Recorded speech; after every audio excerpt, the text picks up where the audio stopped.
বিল গেটসের সম্পদের পরিমাণ 2.8 trillion dollar. আর আব্দুর রহমান ইবনে আওফ রাদিয়াল্লাহু তাআলা আনহু ইন্তেকালের পরে তার যে সম্পদ এসেছে এটার পরিমাণ ছিল 5.7 ট্রিলিয়ন ডলার। কোথায় 2 কোথায় 5? তাহলে বুঝা গেল ইসলামের পথে চললে আর চলতে জানলে কমে না, বিল গেটসদের থেকে হাজারো গুণ বাড়ে। কারণ ইসলাম যাদের সাথে আসে তাদের সাথে আল্লাহ আসে না, ঠিক না ঠিক? মাল্লাহুল মাওলা। আর একটা কথা বলে শেষ করি। আমি বলছিলাম কোরআনে সব কথা আছে, সবার বিশ্বাস হয় নাই। অখালাকনাকুম আজওয়াজা, সূরা নাবা। আমি তোমাদেরকে সৃষ্টি করেছি জোড়া হিসাবে, জোড়া যুগল হিসেবে। সূরা ইয়াসিনে আল্লাহ পাক ইরশাদ করেছেন, সুবহানাল্লাযী খালাকাল আজওয়াজা কুল্লাহা মিম্মা তুমবিতুল আরদ ওয়া মিন আনফুসিহিম ওয়া মিম্মা লা ইয়ালামুন। এই অনন্ত বিশ্ব চরাচরে, জলে স্থলে বনে জঙ্গলে গিরি কাননে যত জীব যত প্রাণী আমি সৃষ্টি করেছি, সবগুলোকে আমি জোড়ায় জোড়ায় সৃষ্টি করেছি। গাছপালা বৃক্ষলতা এগুলোকে আমি জোড়ায় জোড়ায় সৃষ্টি করেছি। মানুষের মধ্যে বোধহয় জোড়া নাই, নর আর নারী। ১,৫০০ বছর আগে পরে যখন ডিএনএ আবিষ্কার হলো, ডিএনএ আবিষ্কার হওয়ার পরে দুনিয়ার সকল দেহবিজ্ঞানী সারেন্ডার করেছে কোরআনের কাছে, যে কোরআন যে বলেছে খালাকাল ইনসানা মিন তিনিল লাযিব মিন তুরাব, আমি মাটির থেকে মানুষ সৃষ্টি করেছি। কোরআনে বহু জায়গায় আছে না নাই? আদমকে আমি সৃষ্টি করেছি কি দিয়ে? সলসালিন কাল ফাখার, শুকনো মাটি দিয়ে। বিভিন্ন জায়গায় বিভিন্ন বচনভঙ্গি। এখন বিজ্ঞানীরা প্রথম মাটিকে পরীক্ষা করেছে। মাটির মধ্যে 19টা উল্লেখযোগ্য উপাদান আছে: nitrogen, hydrogen, oxygen, carbon die oxide, iron, পিতল, তামা, সালফার, এই ধরনের 19টা জিনিস একত্র করে আল্লাহ মাটি সৃষ্টি করেছেন। বলেন সুবহানাল্লাহ। মানুষের বীর্য, এইটাকে পরীক্ষা করেছে। পরীক্ষা করে এটার মধ্যে দেখেছে মাটিতে যে 19টা জিনিস আছে মানুষের বীর্যের মধ্যে ঠিক সেই 19টা আছে। মহান রব্বুল আলামিন আমাদেরকে যে আশরাফুল মাখলুকাত, সৃষ্টির সেরা বানিয়েছেন, করেছেন। আল্লাহ পাকের অনন্ত সৃষ্টি, অগণিত মাখলুক, এগুলোর মধ্যে পশু পক্ষী, কীট পতঙ্গ, বৃক্ষলতা, তরুলতা, পাহাড় পর্বত, চাঁদ সূরজ, গ্রহ নক্ষত্র, বজ্র বিদ্যুৎ, সব কিছুকে আল্লাহ বলেছেন অসাক্ষার আলাকুম মাহফিল বাররে অল বাহারে, জলে স্থলে গিরি কাননে, সাগর সৈকতে মরু পারাওয়ারে। যেখানে যত কিছু, যত মাখলুক আমি সৃষ্টি করেছি, সব মাখলুককে আমি মানুষের অনুগত গোলাম করে দিয়েছি। মানুষের তাবেদার, ফরমাবরদার, হুকুমের চাকর। এখানেই শেষ নয়, আরো অনেক কথা আছে। ভূমিকাতে সব কথা আমি বলতে পারছি না। তাহলে আসমান মানুষের গোলাম, জমিন মানুষের গোলাম, চাঁদ সূরজ মানুষের গোলাম, গ্রহ নক্ষত্র মানুষের গোলাম, আগুন পানি মানুষের গোলাম, বজ্র বিদ্যুৎ মানুষের গোলাম, পৃথিবীর সবকিছু মানুষের গোলাম। এবার উচ্চস্বরে একবার বলুন তো, মানুষ কার গোলাম? আনে বুদুনি হাজা সিরাতুম মুস্তাকিম, আনে বুদুল্লাহ অজতানেবুত তাগুত। নিরঙ্কুশ ভাবে, খালেস ভাবে তোমরা একমাত্র আমি আল্লাহর গোলামি করো, আমি আল্লাহর হুকুম মানো, আমার পাঠানো নবীর আনুগত্য, ওয়াতিউল্লাহ ওয়াতিউর রাসূল ওয়া উলিল আমরি মিনকুম, তোমাদের সমাজে যারা দ্বীনের রাহবার রাহনুমা, উলামা, ফুজালা, ফুকাহা, উদাবা, মুহাদ্দিস, মুফাসসির, তারা তোমাদের শিক্ষা, দ্বীন, এটার পথ প্রদর্শক, তাদের দিকে তাকাও, তাহলে তোমরা দুনিয়াতেও সার্থক হবে, পরকালেও সার্থক হবে। তাইলে এবার আমি শুরু করি। কোনখান থেকে শুরু করব, কোনখানে গিয়ে শেষ করব, এটা আমি কোনো কুল কিনারা খুঁজে পাচ্ছি না। আমাদের জীবনের গাইডলাইন, গাইডবুক, আমাদের জীবনের মহান রবের দেয়া, আল্লাহর নিজের বানানো, আল্লাহর নিজের রচিত,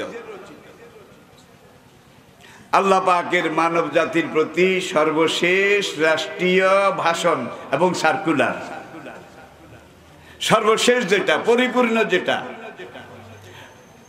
টইটুম্বুর ভরপুর, যেটার মধ্যে এক বিন্দু ঘাটতি নেই, সেটার নাম আল কোরআন। আল কোরআন কে বানিয়েছেন? আচ্ছা, আল্লাহ তো সমালোচনার ঊর্ধ্বে, ঠিক না? এরপরে আসুন কোরআনের আগে।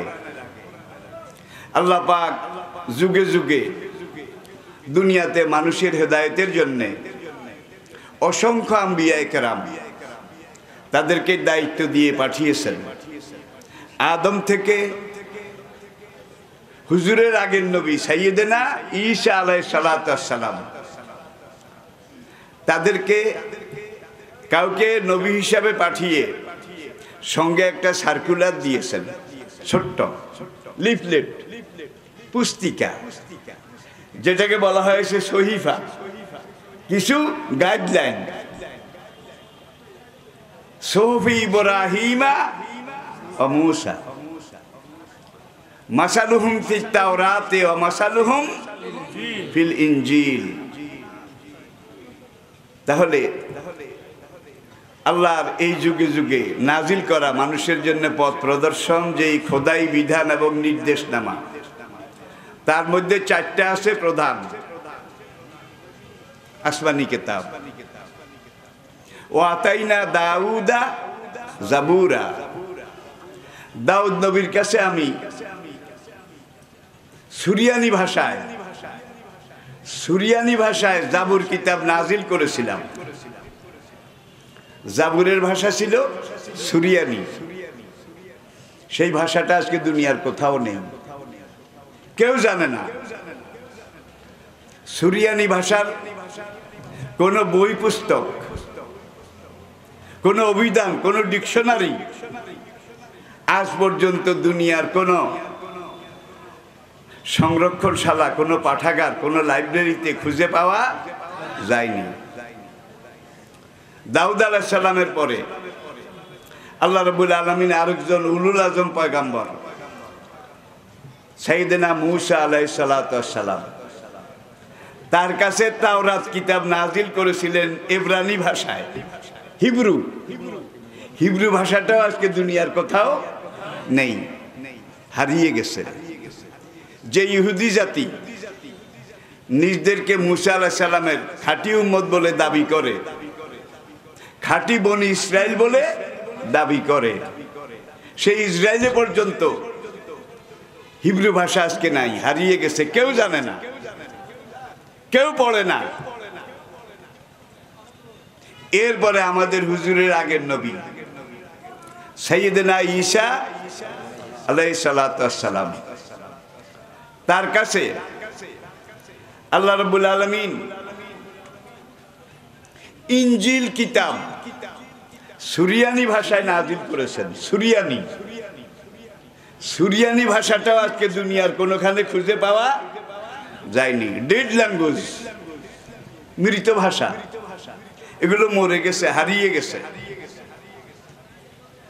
দুনিয়ার কোথাও তাওরাতের অরিজিনাল স্ক্রিপচার, অরিজিনাল তাওরাতের পাণ্ডুলিপি আজ পর্যন্ত খুঁজে পাওয়া যায়নি। তবে তাওরাত নামে কিছু গ্রন্থ ইহুদিদের কাছে আছে, কিন্তু কোরআন বলছে ইউহাররিফু নাহু হাররাফা ইউহাররিফু তাহরিফান মুহাররাফান। এগুলো নকল, নকলের নকল, তার নকল, তস্য নকল। এগুলোর সাথে মূল কিতাবের আল্লাহ যেটা নাজিল করেছে এটা দূর নিকটের কোনো সম্পর্ক নাই। আল্লাহ নিজে বলছেন এগুলাকে ওরা নষ্ট করে ফেলেছে। ইনজিল ঈসা আলাইহিস সালামের কাছে যেটা সুরিয়ানি ভাষায় নাজিল হয়েছিল, আমি আগেই বলেছি ভাষাটা তো নাই। ইনজিল নামে কিন্তু আজকে বই পাওয়া যায়, কিতাব পাওয়া যায়, দুনিয়ার বহু ভাষায়, বিভিন্ন ভাষায় পাওয়া যায়। কিন্তু এই ইনজিল যেটা আছে এটাকেও সংযোজন বিয়োজন, সংযোজন বিয়োজন, কিছু কথা ঢুকিয়েছে, কিছু কথা বের করে ফেলেছে, যোগ বিয়োগ, যোগ বিয়োগ, এইভাবে করতে করতে করতে করতে প্লাস মাইনাস এগুলা করতে করতে আসল ইনজিল দুনিয়া থেকে হারিয়ে গেছে। বিলাতে একবার 80 দশকের মাঝামাঝি আমার মনে পড়লো, আমি লন্ডনে ব্রিটিশ মিউজিয়াম দেখতে গিয়েছিলাম। সেবার সেখানে আমার গাইড ছিল অক্সফোর্ড ইউনিভার্সিটির ডিগ্রি ক্লাসের একটা খ্রিস্টান মেয়ে, ওর নাম ছিল শিনা, SHINA, শিনা। সে ব্রিটিশ সরকারের পক্ষ থেকে, প্রত্নতত্ত্বের পক্ষ থেকে সরকারি গাইড হিসাবে, অনেক ছাত্র খুব কম। ওই মূল্যকে গেলে দেখবেন যে দুনিয়াটাই ওদের, মহিলাদের। মনে হয় যেন পুরুষের কোনো কাজও নাই, কোনো দায়িত্বও নাই। তা আমার সামনে এসে শিনা তার আইডি কার্ড পেশ করলো, I am your guide, who are you and from where you are? আমি বললাম I am Lutfur Rahman, I am from Bangladesh. ও জিজ্ঞেস করলো what is your identification? আমি সংক্ষেপে বললাম I am a tourist, also I am a religious teacher. এরপরে সে আমাকে বলল what do you want to see in this museum? British museum, এটা তো দুনিয়ার সবচেয়ে রিচেস্ট, সমৃদ্ধ, এত কালেকশন দুনিয়ার কোনো জাদুঘরে নাই। কেটে দেখতে তো কয়েকদিন লেগে যাবে, তুমি কতক্ষণ সময় দেবে? আমি বললাম 2 ঘন্টা, এর বেশি আমি সময় দিতে পারবো না। আমাকে আবার বার্মিংহাম যেতে হবে, সেখানে আমার বক্তব্য আছে। তো সে বলে তাহলে তুমি কোনটা দেখতে চাও, তোমার মনে কোনটা দেখার ইচ্ছা বেশি? দেখুন সাইকোলজি স্টাডি করে সে আমার।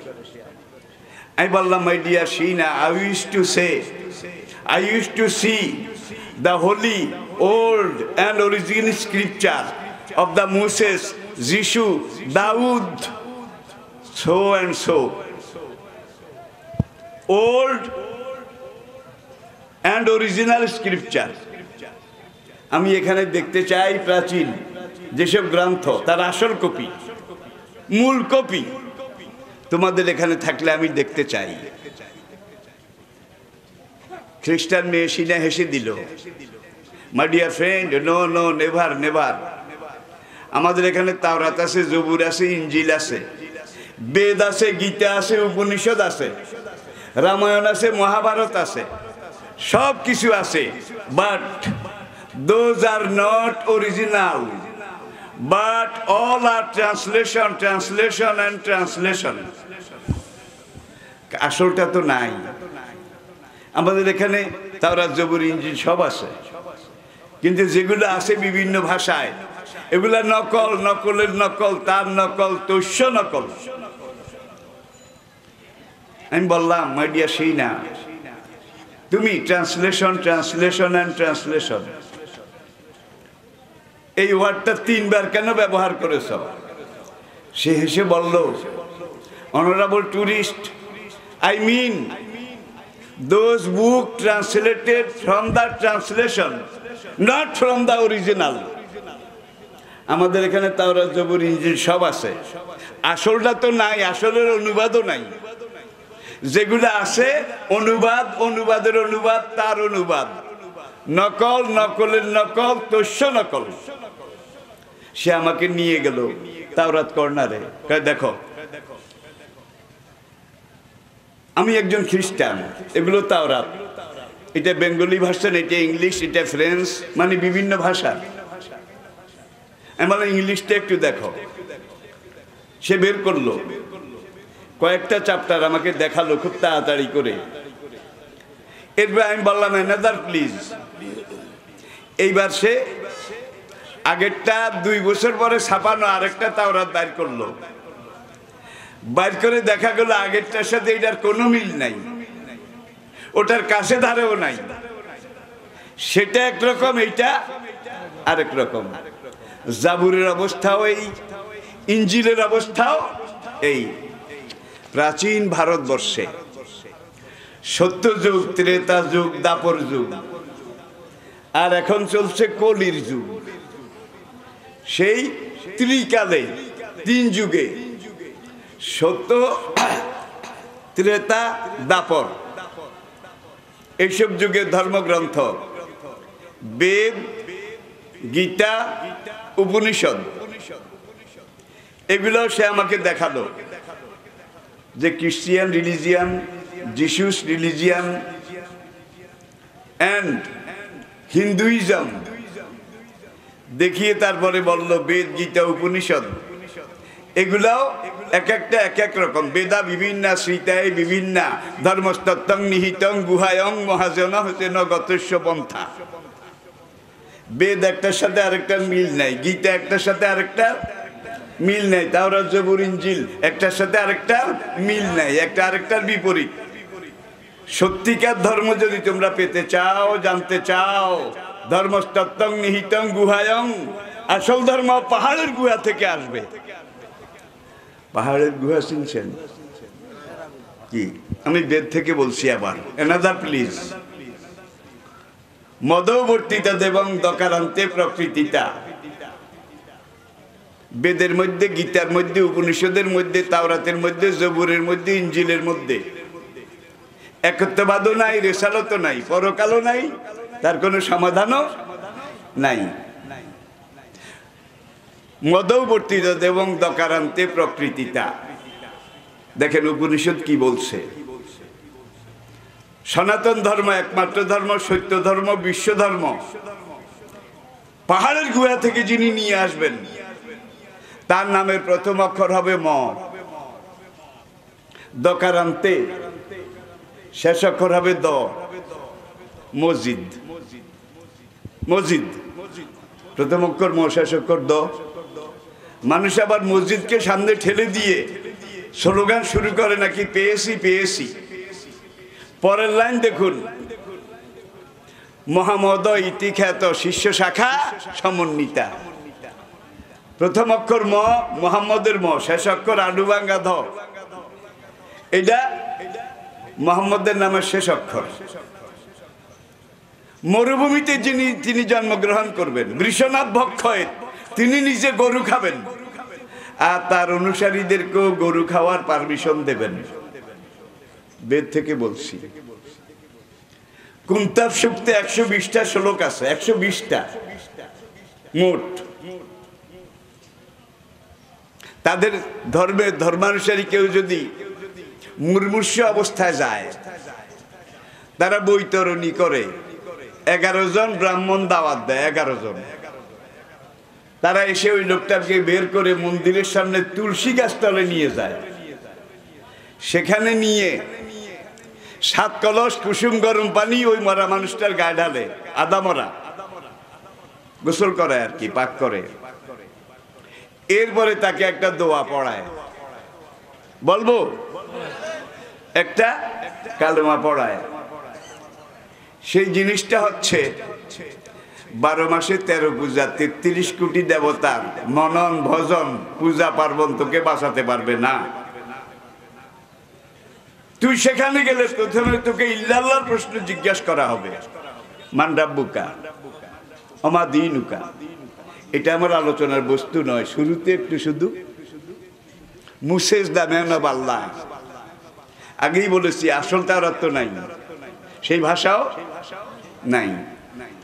তাওরাতের মূল ভাষা হিব্রু, নবী ছিলেন মূসা।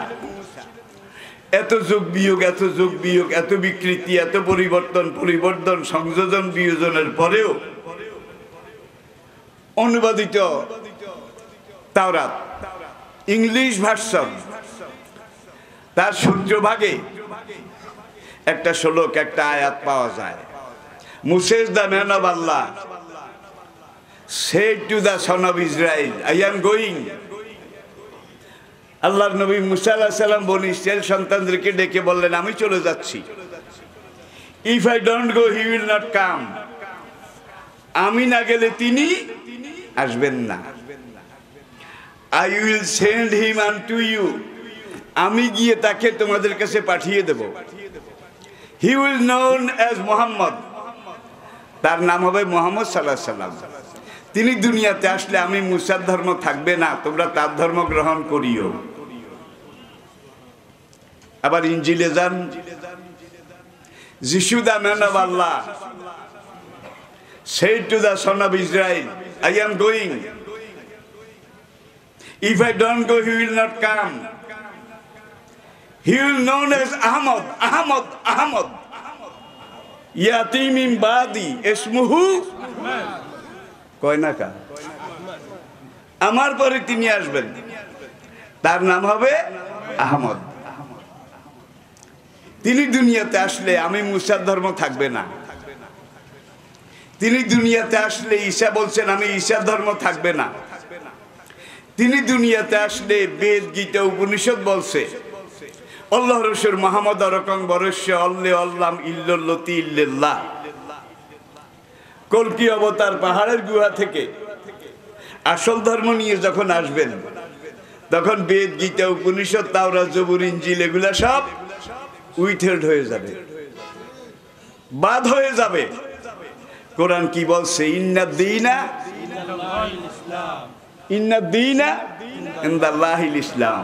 হে মানব জাতি, এর আগে তাওরাত জবুর ইনজিল মুসা এসে ইব্রাহিমের কাছে যত ধর্মগ্রন্থ যত যুগে আমি নাজিল করেছিলাম, বেদ গীতা উপনিষদ যত সনাতন ধর্ম আমার ধর্ম বলে স্বীকৃত এবং পরিচিত হয়, এত দ্বারা এই কোরআনের মারফতে অতীতের সব ধর্ম এগুলাকে উইথের বন্ধ এবং বাতিল ঘোষণা করা গেল।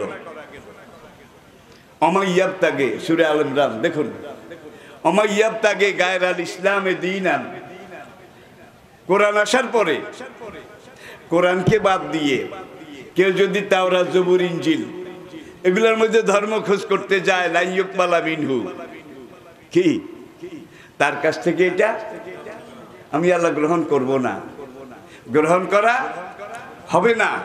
কোরআন যখন আসবে তখন আদম থেকে ঈসা পর্যন্ত সকল যুগের সকল নবীর সকল সার্কুলার সকল আসমানি কিতাব এগুলো ক্যান্সেল হয়ে যাবে। সারা দুনিয়ার মানুষের জন্য ধর্ম হবে একটা, সেটার নাম কি? জোরে বলেন।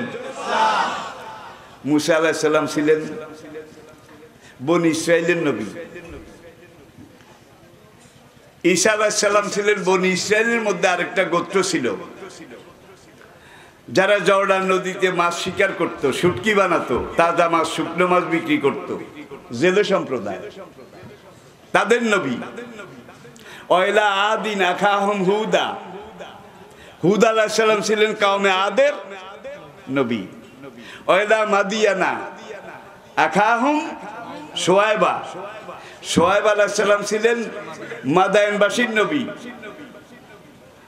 ওয়াইলা মাদিয়ানা, আখাহম শোয়াইবা, শোয়াইব মাদায়েনবাসীর নবী, ওয়াইলা আদিন আখাহম হুদা, কওমে আদের কাছে আমি তাদের হেদায়েতের জন্য তাদের ভাই হুদকে নবী করে পাঠিয়েছিলাম। এতে দেখা যায় এক একজন নবীর এক একটা এলাকা ছিল, খণ্ডিত, ছোট ছোট। আজকালকের মনে করেন আমাদের একটা উপজেলা অথবা একটা ইউনিয়ন, একটা ছোটখাটো এলাকা নিয়ে। সুলাইমান আলাইহিস সালাম আদম আলাইহিস সালামের দশম পুরুষ, নূহ আলাইহিস সালাম 10th জেনারেশন, আবার নূহ আলাইহিস সালামের 9th নবম প্রজন্ম সুলাইমান আলাইহিস সালামের বাবা দাউদ আলাইহিস সালাম। তার ব্যাপারে আল্লাহ বলছেন ওয়া আতাইনা দাউদা জাবুরা। তাহলে হুজুরের আগে যত নবী যত দেশে ছিলেন সবাই ছিলেন আঞ্চলিক নবী। আমি কি বুঝাতে পারছি? আঞ্চলিক নবী, একটা নির্ধারিত ছোট্ট ছোট্ট এলাকার নবী। আর আমাদের নবী মুহাম্মদ রাসূল সাল্লাল্লাহু আলাইহি ওয়াসাল্লাম কোন এলাকার নবী? এলাকাফাতিন নাসে বাশীরাও ওয়া নাযীরা। সারা দুনিয়ার দেশ কাল বর্ণ ভাষা নির্বিশেষে দুনিয়াতে যত মানুষ আছে, দুনিয়াতে যত মানুষ আছে, কিয়ামত পর্যন্ত যত মানুষ আসবে, আমাদের নবী মুহাম্মদ সাল্লাল্লাহু আলাইহি সাল্লামকে আল্লাহ কিয়ামত পর্যন্ত সারা দুনিয়ার মানুষের নবী হিসাবে পাঠিয়েছেন। আরেক জায়গায় দেখুন, ইয়া আইয়ুহান নবী, আমাদের নবীকে আল্লাহ বলছেন আপনি দুনিয়ার মানুষদেরকে জানিয়ে দিন, ইয়া আইয়ুহান নাস, হে বিশ্ব মানব, ইন্নী রাসূলুল্লাহ ইলাইকুম জামিয়া, আমি সারা দুনিয়ার মানুষ তোমাদের জন্য নবী হয়ে এসেছি। আদম ছিলেন নবী, ইব্রাহিম ছিলেন নবী, ইসমাইল ছিলেন নবী, মূসা, ঈসা, দাউদ তারা ছিলেন নবী, আর আমি মুহাম্মদ সাল্লাম বিশ্ব নবী। আপনাদের বুঝতে অসুবিধা হয়? আমি ভূমিকা ছেড়ে দিচ্ছি, কথাগুলো আমি এই জন্য বলছি। আমাদের কিছু কিছু মুসলমান ভাই আছে, আমাদের এটা যেরকম তাদেরটাও তো একটা ধর্ম, এইটাও তো এরকম। হ্যাঁ, আর সবাই বলে সব ধর্ম সবার জন্য, এরকম আরো অনেক প্রবাদও আছে। আমি এই মুহূর্তে বলছি না, সেগুলো দরকারও মনে করি না, কিন্তু যিনি যুগে যুগে এইসব কিতাব নাজিল করেছেন, পাকিস্তান হওয়ার পরে 1905 সালের ভারত শাসন আইন, পাকিস্তান হওয়ার পরে পাকিস্তান এলাকা বোধহয় ভারত শাসন আইন এটা চালু হয়েছে, চালু আছে, চালু সম্ভব, মানা সম্ভব। মানচিত্র পরিবর্তন হয়েছে, সংবিধানের দফা এটা এই এলাকার জন্য। পাকিস্তানের আইয়ুব খান যত আইন অর্ডিন্যান্স করেছে, বাংলাদেশ হওয়ার পরে রাষ্ট্রবিজ্ঞানে আছে আইয়ুব খান এই করেছিল, সম্রাট আকবর এই করেছিল, ব্রিটিশ গভর্নমেন্ট 190 বছর পর্যন্ত এই আইনগুলা করেছিল। কিন্তু বাংলাদেশ হওয়ার পরে বাংলাদেশি যারা, তাদের সবার উপরে চলবে বাংলাদেশের আইন, বাংলাদেশের সংবিধান। কেউ যদি বলে আমি বাংলাদেশে বাস করি, পাকিস্তানের সংবিধান মানব, সে বোধহয় রাষ্ট্রদ্রোহী হবে না? জোরে বলেন, সে বোধহয় রাষ্ট্রদ্রোহী হবে না? তাহলে আসুন, মালিকানা যার, সৃষ্টি যার, যার হাতে আমাদের জীবন মরণ, আমাদের জীবনের সব কিছু, যিনি আমাদের একমাত্র চাওয়া এবং পাওয়া, আমাদের লক্ষ্য এবং মুখ্য, আমাদের একমাত্র উদ্দেশ্য, সেই মহান রব্বুল আলামিন, তিনি আলা কুল্লি শাইইন, তিনি হাকিমুন আলিম। আবার কা আলিমুন হাকিম, মহাবিজ্ঞানী, মহাকৌশলী। আবার দেখেন তাওরাতে কয়েকটা শ্লোক আছে, ধর্মের কিছু কথা টথা, 12 কমান্ডমেন্ট, 12 কমান্ডমেন্ট, 12টা আইন। জাবুরে আছে তার চাইতে কম, ইঞ্জিলে আছে তার চাইতেও কম। আর কোরআনে কয়টা আইন আছে বলা লাগবে? কোরআন শুরু প্রথম আয়াত বিসমিল্লাহির রহমানির রহিম নাকি? কোরআনের প্রথম আয়াত কি? শেষ আয়াত কি? মিনাল জিন্নাতে। এখন প্রথম আয়াতের প্রথম অক্ষর বাইর করেন কি? বা। শেষ আয়াতের শেষ অক্ষর বাইর করেন কি? তাহলে কোরআনের প্রথম অক্ষর শেষ অক্ষর দুইটা মিলান। বাস অর্থ কি? এনাফ, কাফি, অনেক সেরেছে, যথেষ্ট হয়েছে, আর দরকার নাই। এই বা এবং সিনের মাঝখানে তিবিয়ান আর লেকুল্লে সাই, মানুষের জীবনের কথা আছে, জন্মের কথা আছে, সৃষ্টির কথা আছে, সৃষ্টি নৈপুণ্যের কথা আছে, খাওয়ার কথা বোধহয় নাই, শোয়ার কথা, ঘুমের কথা তো নাই। অজালনা নাওমাকুম সুবাতা। আবার রুটি খাইলে পানি খাওয়া লাগে না? লাগে না? কুলু অশরাবু। আবার রুটি কদ্দুর খাবেন, ভাত কতগুলা খাবেন? নবী আবার শিক্ষা দিচ্ছেন, তোমার পেটে ক্ষুধা যতটুকুন আছে, ক্ষুধার অর্ধেক খাদ্য দিয়ে পূরণ করো, মাত্র অর্ধেক, আর বাকি আছে অর্ধেক।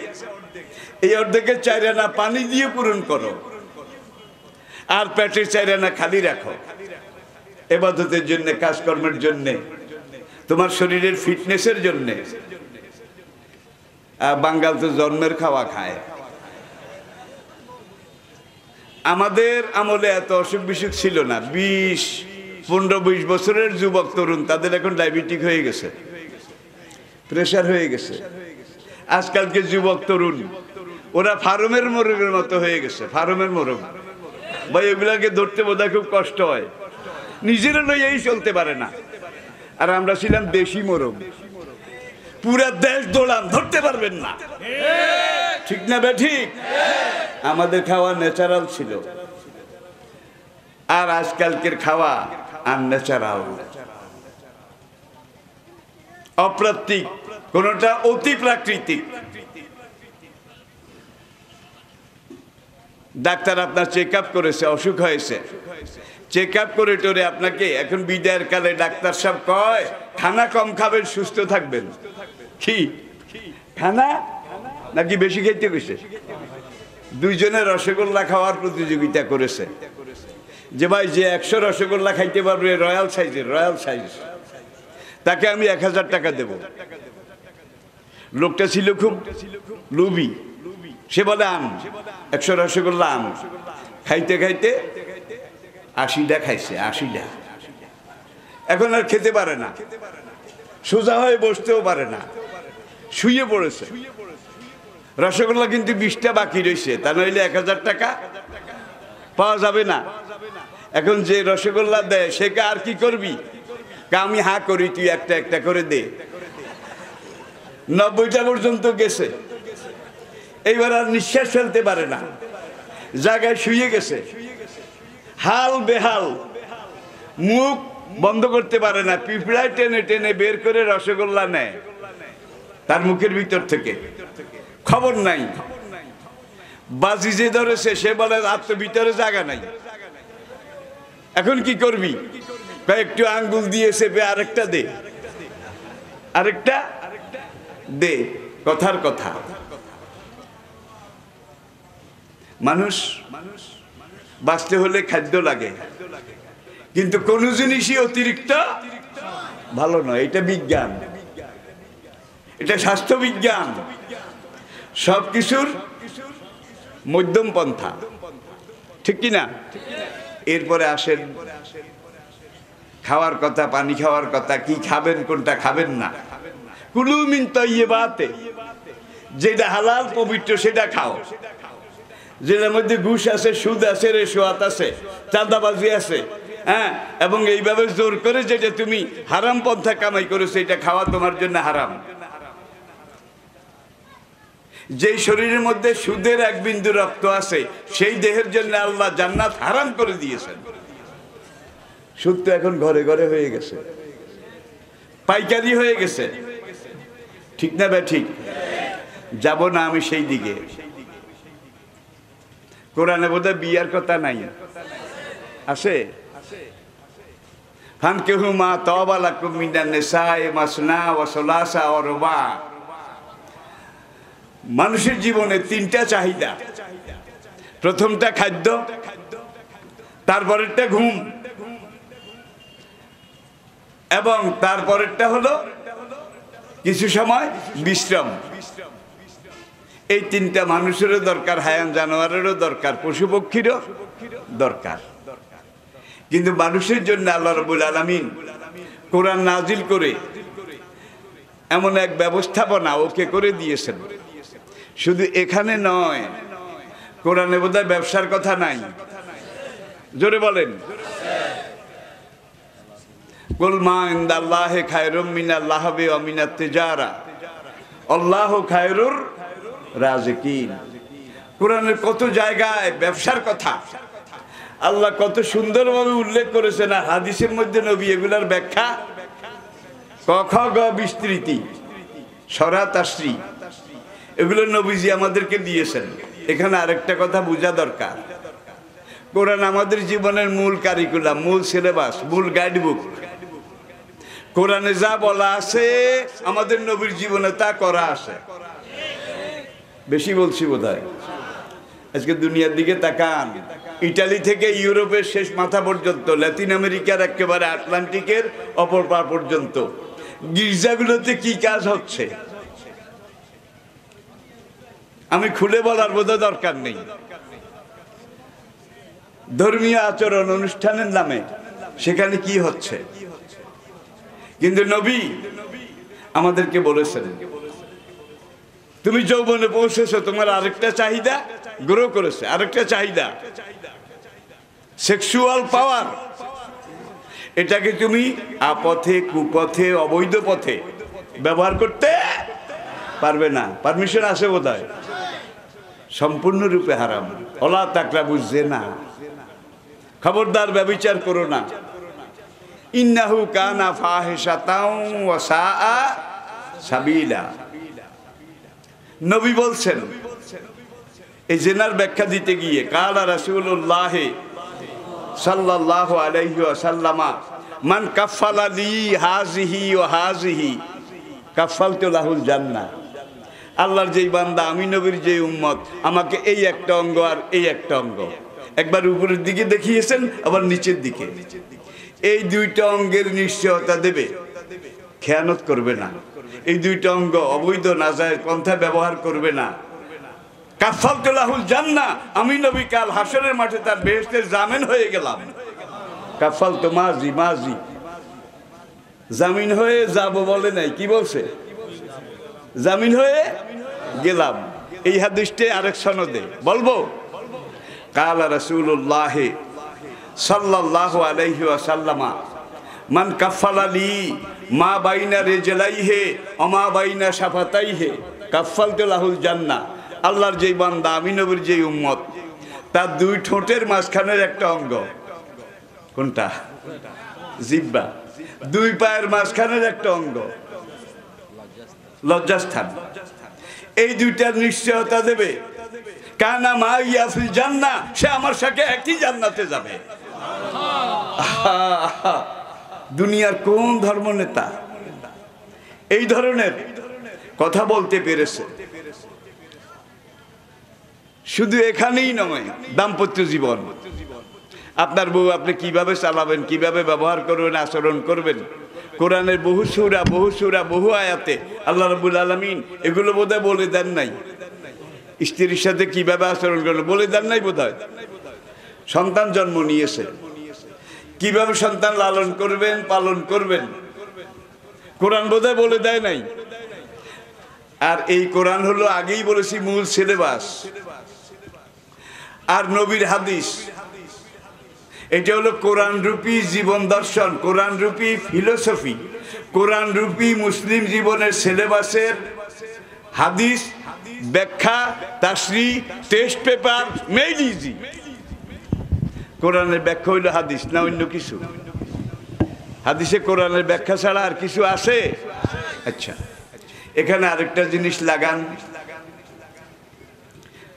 কোরআনে আল্লাহ যতগুলো কথা বলেছেন 30 পারা কোরআনে,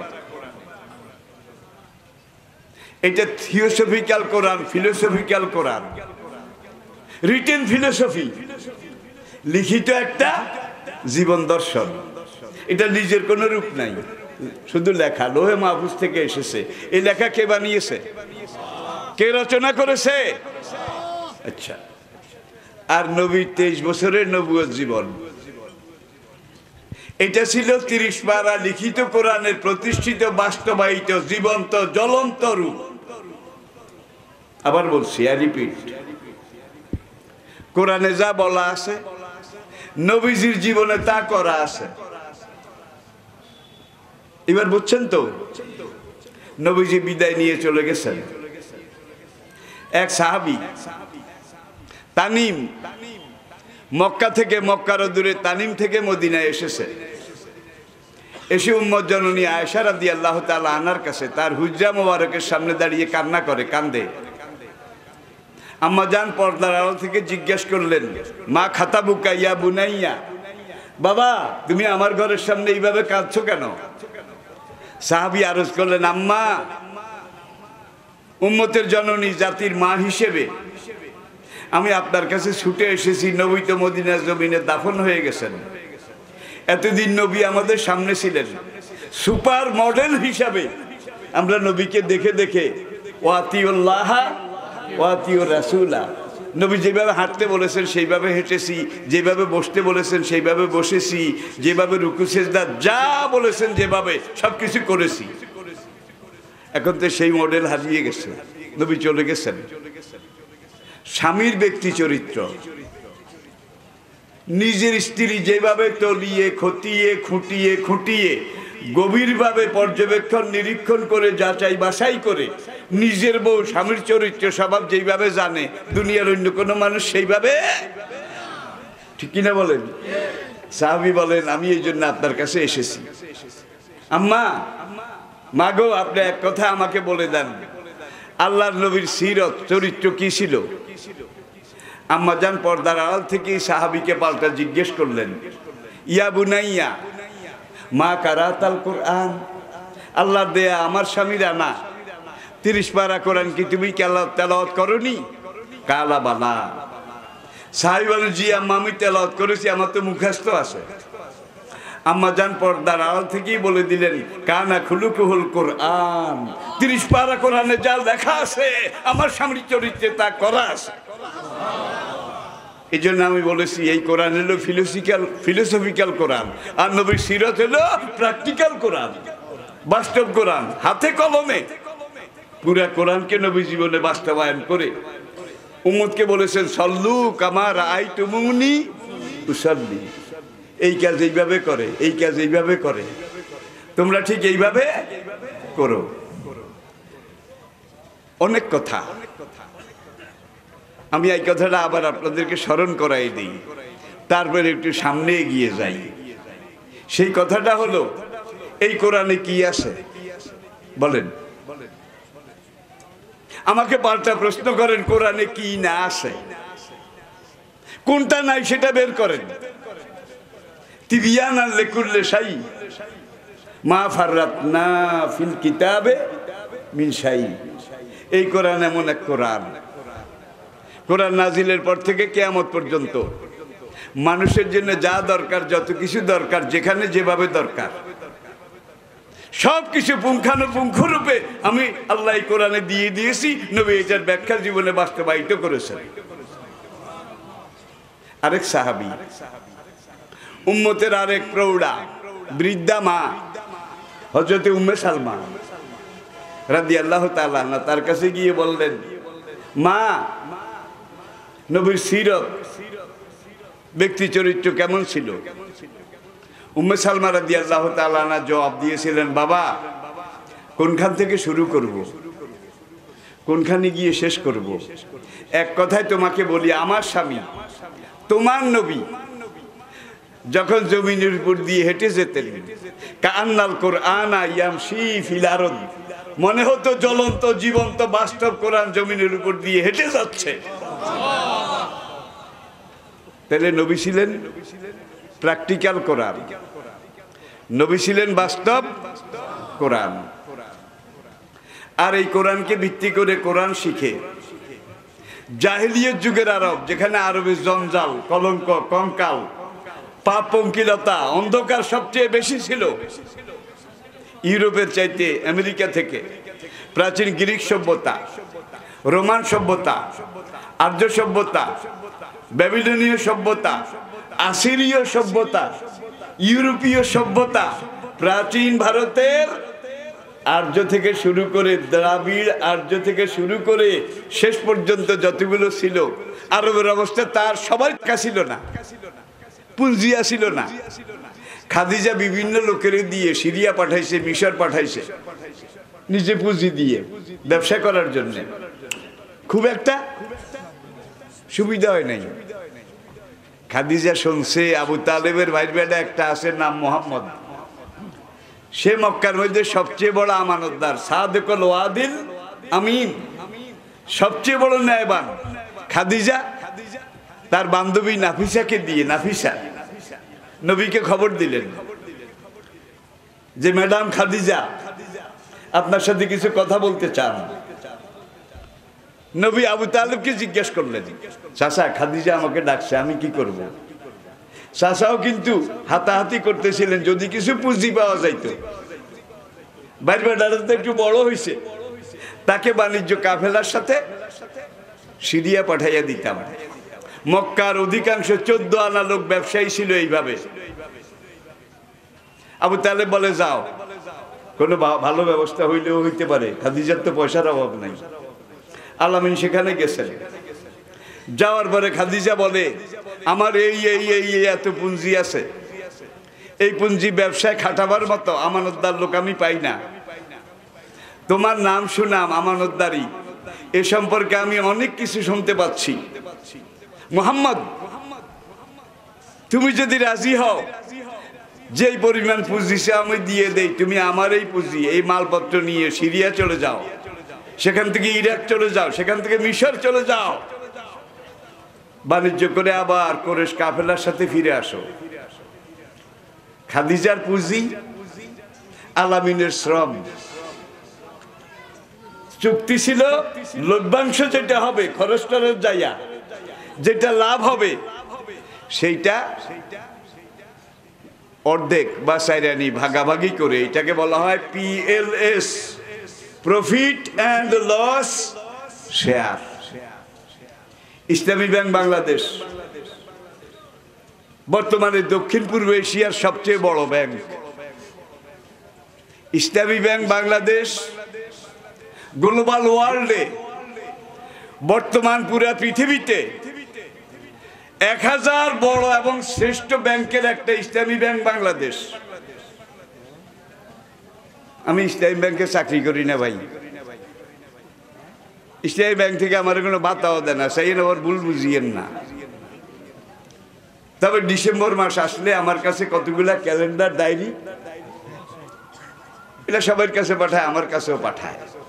প্রফিট অ্যান্ড লস শেয়ার, যদি লস হয় তাহলে যেই মালিক তার লস যাবে, কিন্তু যে ব্যবসা হ্যান্ডেলিং করেছে সে লসের ভাগিদার হবে না, কারণ বেচারা তো পুঁজিই নাই। পুঁজি থাকলে আর ওর কাছ থেকে পুঁজি নিল কেন? লাভ যা হবে চুক্তি অনুযায়ী বন্টিত হবে। এইভাবে PLS এর ভিত্তিতে আবার কিছু কিছু অতি ধার্মিক তারা কয় ইসলামী ব্যাংকও সুদ খায়, কিন্তু একটু ঘুরাইয়া খায়, ঘুরাইয়া খায়। এখানে সুদ হবে, তোমরা এর কাছে যাইও না। তারা নিজেরা বেসরকারি বালামের মধ্যে লেখে ব্যাংকের মতো একটা করছে, ব্যাংকের মতো। কয়েক বছর যাওয়ার পরে লাভ তো দূরের কথা, টিকে থাকা তো দূরের কথা, দেখা যায় আমও গেছে, সালাও গেছে। আছে না নাই? আমি নাম বলছি না, আমি নাম বলছি না। ব্যাংকের তো একটা সরকারি সিকিউরিটি আছে, বাংলাদেশ ব্যাংকের একটা সিকিউরিটি আছে। এইটাকে বাদ দিয়ে তোমরা আমরা করে খাঁটি ব্যাংক করেছি, নাম এইটা দাও, তোমরা টাকা দাও, দাও হাজার হাজার কোটি টাকা। এখন খোঁজ দিয়ে দেখা গেছে নাই, নাই, কিচ্ছু নাই, কিচ্ছু নাই, সব শেষ। জিনিসটা এত সহজ নয়। প্রিয় ভাইয়েরা, এক সাহাবীর নাম বলি, হযরত আব্দুর রহমান ইবনে আউফ রাদিয়াল্লাহু তাআলা আনহু। মদিনাতে যে কয়েকজন সাহাবী পাইকারি ব্যবসা করতেন, পাইকারি ব্যবসা, আব্দুর রহমান ইবনে আউফ রাদিয়াল্লাহু তাআলা আনহু, he was one of the আশারায়ে মুবাশশারা। আব্দুর রহমান ইবনে আউফ আশারায়ে মুবাশশারাদের একজন, যেই 10 জন সাহাবী দুনিয়াতে থাকতে বেহেশতের সুসংবাদ পেয়েছেন, তাদের মধ্যে একজন। আজ থেকে 2 বছর আগে গ্লোবাল ফাইন্যান্স এবং গ্লোবাল ওয়ার্ল্ড, আমেরিকা কেন্দ্রিক এবং ব্রিটেন কেন্দ্রিক আরেকটা ডিএমআই, দার আল মাল আল ইসলামী, দার আল মাল আল ইসলামী, DMI, biggest Islami bank of the world, এই 3টা সংস্থার হিসাব তারা একটা পরিসংখ্যান বের করেছে। 2019-এ পৃথিবীর সবচেয়ে বড় ধনী ছিল বিল গেটস। আমি কি ঠিক বলেছি? Bill Gates. বিল গেটসের কি পরিমাণ সম্পদ আছে এগুলার হিসাব করেছে, একত্র করে এটাকে যোগ করেছে। রাসূলের সাহাবা আব্দুর রহমান ইবনে আউফ রাদিয়াল্লাহু তাআলা আনহু মক্কা থেকে যখন হিজরত করতে রওনা করেছে, আবু জাহেল আবু লাহাবরা রাস্তায় ধরে মেরে পিটে এক করে আদামারা করে তার যা ছিল সব উটটা পর্যন্ত নিয়ে গেছে। একবার রিক্ত নিঃস্ব, সওয়ারিও নাই, হেঁটে হেঁটে কোবা গিয়ে নবীজির সাথে মিলিত হয়েছে। 14 দিন পরে কোবা থেকে নবীজি যখন মদিনায় ঢুকলেন, তখন সাহাবায়ে কেরাম তাদেরকে ইন্টারন্যাশনাল ব্রাদারহুড, বিশ্ব ভ্রাতৃত্বের বন্ধনে সাহাবাদেরকে সেটেল আপ করলেন। ইতিহাস অনেক লম্বা, আমি খুব সংক্ষেপে বলছি।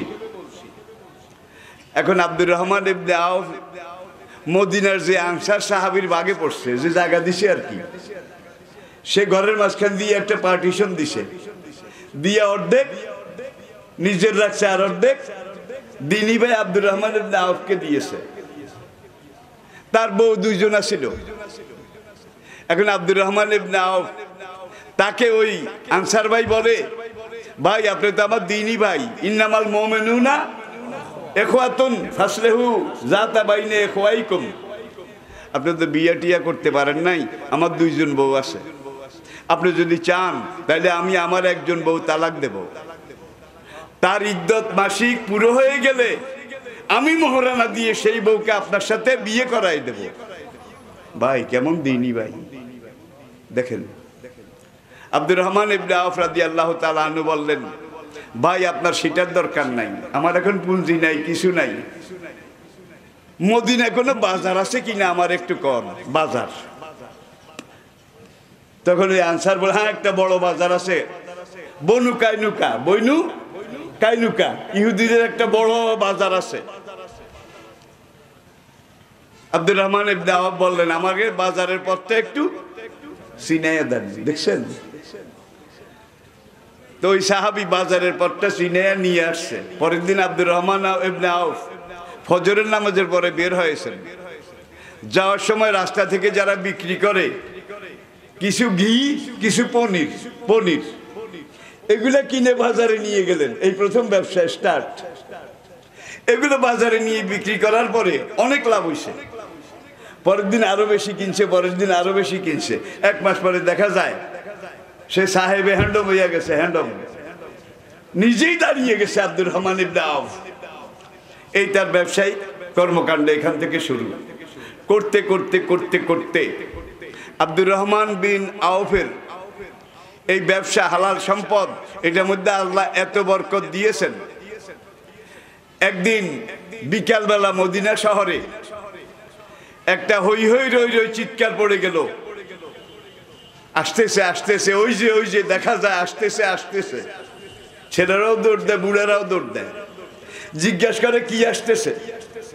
সিরিয়া থেকে আব্দুর রহমান বিন আউফের বাণিজ্য কাফেলা আসতেছে, এক লাইনে 750 উট, আর একটা উটে মরুভূমির জাহাজ কি পরিমাণ সম্পদ বহন করে এটা হিসাব করলে আপনারা বের করতে পারবেন। এখন মদিনার একজন গরিব মানুষ, সেও নতুন মুসলমান হয়েছে হিজরত করে এসে, আব্দুর রহমান বিন আউফের 750 উটের কাফেলা সব পণ্য বোঝাই মদিনার দিকে যখন ঢুকবে, আম্বারিয়া যেখানে এখন international signboard, forbidden for the non Muslims, আম্বারিয়া, মক্কার দিকে আসতে প্রথম চেকপোস্ট, অমুসলিমদের প্রবেশ নিষেধ। এখন এই সাহাবি এখানে যাইয়া দেখে, হায় রে, যে দূর দেখা যায় চোখ যায়, শুধু পণ্য বোঝাই উঠ। মদিনায় যখন এটা ঢুকতে গেছে, এখন ওই গরিব সাহাবি আব্দুর রহমান ইবনে আউফকে বলে, আপনি যদি মাল সহ একটা উট আল্লাহর রাস্তায় আমারে দান করতেন, তাইলে আমিও আপনার সাথে হয়তো আল্লাহর কুদরতে ব্যবসায় দাঁড়িয়ে যেতে পারতাম। আব্দুর রহমান ইবনে আউফ বললেন, তুমি কোনটা নিবা কও? আর উট যেটা সামনে লিডার, এটার মধ্যে সবচেয়ে দামি সোনা দানা গহনা মণি মুক্তা হীরা জহরত কারেন্ট ব্যালেন্স সব নেতা প্রথম উটটার পিঠে থাকে। ওই সাহাবিও কম না, একটাই যখন দেবেন প্রথমটা দেন। আব্দুর রহমান ইবনে আউফ বললেন, ফালামরু কাযালিক, ওকে, তুমি এটা লইয়া যাও। ওই সাহাবি এটা লইয়া বাড়ির দিকে রওনা করেছে। এখন এইটার পিছে পিছে ওই 750 সব যাইতে আছে, এইটার পিছে পিছে, কারণ ট্রেনিং আছে। নেতা যেদিকে যায় সবগুলা সেই দিকে যায়। এখন উটের যারা গারোয়ান বাহক, তারা পিডাইলো টিডাইলো কত কিছু করলো না, পিডা টিডা খাইয়াও আগেরটার পিছে পিছে। আর সাহাবি চলে বাড়ির দিকে যায়, এরা ফিরাইতে পারে না। আব্দুর রহমান বিন আউফকে এসে বলে, আসল রাজা দিয়ে দিছেন, এখন রাজার পিছে পিছে প্রজা সব যায়, এত চেষ্টা করছি ফিরাইতে পারি না, যাক যাইতে দে, সবগুলা দিয়ে দে, সবগুলা দিয়ে দে। সাহাবারা এইভাবে দানও করতেন। দান করলে সম্পদ কমে না, বরং আরো বাড়ে। সোহাইব রুমি আরেক সাহাবী, মক্কাতে তিনি কর্মকার ছিলেন, কর্মকার। লোহার ঢাল, তলোয়ার, বর্ষা বল্লম, তীরের ফলা, এগুলো তৈরি করতেন। সোহাইব রুমি রাদিয়াল্লাহু তাআলা আনহু মক্কা থেকে হিজরত করে যখন মদিনার দিকে রওনা করেছে, আবু জেহেলরা এসে তাকে ধরে পিটুনিতে, জন্মের পিটুনি দিয়েছে। এরপরে মক্কাতে এত বছর থেকে ব্যবসা করেছো, পয়সা কামাই করেছো, এখন মক্কার পয়সা মদিনার দিকে নিয়ে যাবে, এটা এত সহজ না। কয় না, আমি ঈমান নিয়ে যেতে চাই। তাহলে কয়, তোমার গোডাউন, তোমার দোকান, তোমার শোরুম, এগুলো চাবি আমাদেরকে দাও। আম্মার ইবনে ইয়াসির বলে, চাবি পুরা মাল তোমাদেরকে যদি দিয়ে দেই, আমাকে মদিনা যেতে দেবে তো? আবু জেহেলরা বলল, তোমার দরকার নেই, তোমার মালের দরকার, দাও চাবিগুলা দাও, সব আমাদেরকে মালিক বানাইয়া দাও। আম্মার ইবনে ইয়াসির দিয়ে দিলেন, বহু সম্পদ। কিন্তু এরপরে জালেম রেখে তার ব্যাগ, পকেট, সামান্য কয়েকটা খাজুর, চামড়ার একটা বোতল, মোশক বলে, এটার মধ্যে কিছু পানি, এগুলো রেখে দিয়েছে। মক্কার খেজুর, মক্কার পানি তোমাকে নিতে দেব না, সব নিয়ে গেছে। এবার খালি পেটে আনবে, মদিনার দিকে যায়। নবী তখন কোবা মসজিদে, মসজিদে কোবা যেখানে খালি জায়গা ছিল, এখানে নবী বসা আসরের নামাজের পরে। সোহাইব রাদিয়াল্লাহু তাআলা আনহু তিনি একাধারে দিনের পর দিন হেঁটে হেঁটে সম্পূর্ণ উপাস। আমাদের দেশে হলে তো একখানে একটু পানি পাওয়া যেত, সেখানে তো তাও নাই, বুঝলেন? এখন কোবা মসজিদ যেখানে, তার চত্বরে নবী বসা, এখনো কোবা মসজিদ হয়নি। সাহাবারা নবীকে ঘিরে আসেন।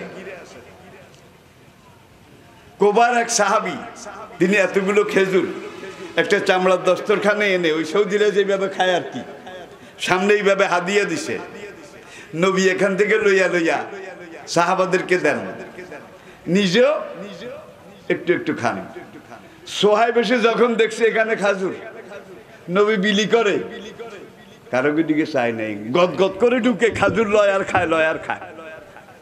চোখ এক একটা জবা ফুলের মতো লাল, সারা গায়ে টেম্পারেচার 100 কয়েক ডিগ্রি। সাহাবী দুজন হাত দিয়ে দেখলেন যে সোহাইবের তো চোখ উঠেছে, চোখ উঠেছে, চোখ লাল। সোহাইবের গায়ে তো 100 কত ডিগ্রি জ্বর। তখনকার আরবে এইভাবে চোখ উঠলে এবং জ্বর হইলে খেজুর তৈলাক্ত জিনিস, সবচেয়ে ভিটালিটি ফিটনেস খেজুরের মধ্যে সবচেয়ে বেশি। এটা খেলে জ্বর বেড়ে যায়, উপসর্গ বেড়ে যায়। এখন সোহাইব লয়ার খায়, লয়ার খায়। এক সাহাবীকে, ইয়া রাসূলুল্লাহ হাযা সোহাইব ইয়াকুলুত তামার, ওগো আল্লাহর নবী, সোহাইব গপ গপ করে কিভাবে খাজুর খায় দেখছেন? নবী বললেন দাহু, তারে খাইতে দাও, তারে খাইতে দাও। অনেকক্ষণ খেয়ে টিয়ে যখন একটু পেট বসছে, এখন চোখ উঠেছে, উঠে নবীর দিকে চাইয়া আসসালামু আলাইকা ইয়া রাসূলুল্লাহ। এতক্ষণ নবীরও দেখে নাই, এইদিকেও খেয়াল নাই। হুজুর বললেন বাবা তোমার ক্ষুধা থাকলে আরো খাও। সোহাইব বললেন আলহামদুলিল্লাহ আমার খাওয়া হয়ে গেছে। এই সোহাইব মদিনে এসে আবার ওই আগের ব্যবসা, ওই সাতকানিয়ার ভাইদের মতো আর কি। ভাই 2 সপ্তাহ আগে মক্কাতে যা দেখলাম, মক্কা টাওয়ার টুয়ার যা আছে সব সাতকানিয়ার দখলে। আলহামদুলিল্লাহ তারা যে ইজ্জত আমাকে করেছে, যে মেহমানদারি আমাকে করেছে, তো ফেত্রতি ভাবে সাতকানিয়া হইল এই বেল্টের মধ্যে সবচেয়ে ভালো ব্যবসায়ী, ব্যবসার অভিজ্ঞ। আর ঢাকার মধ্যে বিক্রমপুর, বিক্রমপুর, জাপানে, সাউথ কোরিয়ায়, সিঙ্গাপুরে এই বেল্টে দেখলাম অনেক দোকানদার, অনেক ব্যবসায়ী, অনেক কিছু। বাড়ি কোথায়? কয় বিক্রমপুর। বাড়ি কোথায়? বিক্রমপুর। চট্টগ্রাম গিয়ে জিজ্ঞাসা করেন বাড়ি কোথায়? সাতকানিয়া। বাড়ি কোথায়? লোহাগাড়া। আপনাদের এদিকেও আছে, করে নাই সেটা না, তবে সাতকানিয়ার ধারের কাছেও নাই। দেখেন সাহাবায়ে কেরাম তারা মনে করেন এই সাতকানিয়ার লোকদের মানে ন্যাচারালি ব্যবসায়ী ছিলেন। এখন সোহাইব রাদিয়াল্লাহু তাআলা আনহু তিনি বহু সম্পদের মালিক হয়ে গেলেন, মদিনায় আবার নতুন করে ব্যবসা করে, আব্দুর রহমান বিন আউফের মতো। সোহাইবের বাড়িতে দিন রাত চুলা জ্বলতো, চুলা। মক্কা, তেহামা, রাবেগ, হুদাইবিয়া, জেদ্দা, এই সকল এলাকা থেকে লোকজন মদিনায় আসতো। সোহাইবের এখানে খানা খাইতো, কারণ 24 ঘন্টা খানা চলে। এরপরে আবার সোহাইবের থেকে কিছু পুঁজি টাকা টুকা চাইয়া নিত। সোহাইব যাকে সবচেয়ে কম দান করেছে, কম, যেই ফকিরকে, অভাবীকে, সেই অভাবী এটা যখন গ্রহণ করেছে দানটা, তখন দানটা এত কম ছিল, ওই যে গ্রহণ করেছে তার উপরে যাকাত ওয়াজিব হয়ে গেছে। বুঝাইতে পারি নাই বোধ হয়। আর আমাদের দেশে সম্পদশালীরা যাকাত দেবে, লুঙ্গি শাড়ি, ঢাকা চট্টগ্রাম দোকানে সাইনবোর্ড লাগায় এখানে যাকাতের শাড়ি পাওয়া যায়, এখানে যাকাতের লুঙ্গি পাওয়া যায়। দামের দিকে যেগুলো সবচেয়ে কম, তাহলে যাকাতের মানি হলো সবচেয়ে কম দামা। আর এই শাড়ি লুঙ্গি নিতে এসে পায়ের তলায় পড়ে 2-4 জন মরেও যায়, ঠিক কিনা বলেন? এটাতে যাকাত দেওয়া হয় না। সোহাইবের দিকে তাকান, যাকাত হিসাবে দিছে। যেই গরিবটা এটা পেয়েছে, যাকাতের মালটা যেই পরিমাণ দিয়েছে, এটার পরিমাণ এত বেশি, সোহাইবের উপরে যাকাত ফরজ হয়ে গেছে। ওমর রাদিয়াল্লাহু তাআলা আনহুর খেলাফতের জামানায় কোন একজন এসে আমিরুল মুমিনিন ওমরের কাছে নালিশ করলো, ইয়া আমিরুল মুমিনিন হাজা সোহাইব কাজা ওয়া কাজা, যে আমাদের ভাই সোহাইব সে এইভাবে দান করে, তার ঘরে 24 ঘন্টা চুলা জ্বলে, এত খাওয়ান লাগে নাকি? আমরা মনে করি মানুষে বলবে যে সোহাইব খুব খাওয়ানেওয়ালা। আর সোহাইব যেই ফকিরকে সবচেয়ে কম দান করে, কমটা এত কম, যেই ফকির গ্রহণ করে তার উপরে যাকাত ফরজ হয়ে যায়। এত বেশি দেওয়ার দরকার কি? আমিরুল মোমিনিন সোহাইবকে ডাকলেন দরবারে খেলাফতে। ডাকার পরে জিজ্ঞেস করলেন, বালাগানি কাজা ও কাজা ইয়া সোহাইব, সোহাইব তোমার ব্যাপারে আমার কাছে এই অভিযোগ এসেছে। 24 ঘন্টা চুলা জ্বলে, দিন রাত লোকেরা লাইন ধরে আসে, খায়াস যায় খায়াস যায়, এত বেশি খাওয়ানোর দরকার কি? মানুষেরা বলে তুমি এই জন্য খাওয়াও, লোকেরা বলবে যে সোহাইব খুব খাওয়ানেওয়ালা। বালাগানি আমার কাছে এইটাও পৌঁছেছে, তোমার কাছে অনেকে অভাবীরা আসে কিছু চায়, যেই অভাবীকে সবচেয়ে কম দিয়েছ, কমটা এত কম, ওইটা গ্রহণ করার পরে অভাবী ব্যক্তিটার উপরে সাহেবে মাল হয়ে যাকাত ফরজ হয়ে গেছে। কম দিলে হয় না? সোহাইব জবাব দিলেন, ইয়া আমির আল মোমিনিন, আমার নবী আমাকে শিখিয়ে গেছেন হাদিসটা, যে ব্যক্তি চায় আল্লাহ তার হায়াত বাড়িয়ে দেখ, যে ব্যক্তি চায় আল্লাহ তার সম্পদ বাড়িয়ে দেখ, ফালিয়াকরিম জয়ফা, সেজন্য আল্লাহর মেহমানদেরকে বেশি বেশি খানা খাওয়ায়। নাম্বার 1। নাম্বার 2, যে অভাবী লোকটা আমার কাছে কিছু চাইতে আসে, তার যদি আজকে আমি 1 দেড়হাম 2 দেড়হাম, এই যাবে ওই বড় বড় এক এক গাড়ির দাম কয়েক কোটি টাকা। এখন ফুটপাতে ট্রাফিক সিগন্যালে এখানে গাড়ি থামাইলে কিন্তু ফকিররা আসে, আর এই কোটি কোটি টাকার গাড়ির মালিক সে আবার সামনের পকেটের মধ্যে 5 টাকার ওই মাংতি এগুলা রাখে এবং ফকিরদেরকে এখান থেকে দান করে। ঠিক কিনা বলেন? আমি দেখছি আর কি, আপনারা হয়তো খেয়াল করেন নাই কি? আচ্ছা, তাকে আমি এমন ভাবে দেব জীবনে যেন আরেকবার আমার কাছেও আসা না লাগে, আরেকজনের কাছেও যাওয়া না লাগে। লোকটাকে আমি নিজ পায়ে দাঁড় করাবো, তোমার সম্পদ কি শেষ হয় না এইভাবে যে দিতে আসা? কল্লাজি নফসি বিয়াদিহি, আমিরুল মোমিনিন আল্লাহর কসম করে বলছি, নবী আমাকে যেই ব্যবসা শিখিয়েছেন, নবীর তরিকা শিখানো অনুযায়ী আমি ব্যবসা করি। ফজরের নামাজের পরে নিয়ত করি, আজকে যত সম্পদ আসবে সব আল্লাহর রাস্তায় দিয়ে ফেলবো, 2 হাতে দেই, বোর হাতে দেই, বাচ্চার হাতে দেই, আসবে দিবি, খালি কাল দিবি দিবি। এসার সময় যখন আমি হিসাবে বসি, দেখুন দেখি যে যা দান করেছি তার 1000 গুণ আবার এসে গেছে রিপ্লাই। আব্দুর রহমান ইবনে আউফের দিকে তাকান, এই পর আপনাদের অসুবিধা হয় নাকি? আমাদের শেখ সাহেব হুজুর কি আসছেন? জামাল উদ্দিন সাহেব, এই জামাল উদ্দিন টুদ্দিন এগুলা কিন্তু সব আমার রুহানি ছেলে। আমি তাদের জন্য প্রাণ খুলে দোয়া করি, আপনারা জানেন। ওরা আমাকে পিতার মতো শ্রদ্ধা করে, মিজানুর রহমান আজহারি থেকে শুরু করে মাঠে ময়দানে আজকে যারা আমাদের গৌরব, আমাদের গর্ব। আমরা তো চলে যাচ্ছি, আমাদের ভিসার মেয়াদ শেষ, ওরা ময়দানে আছে, বাঘের বাচ্চারা ময়দানে আছে, ওদেরকে দেখে রাখবেন। এটা আপনাদের দিনই দায়িত্ব, ইমানই দায়িত্ব।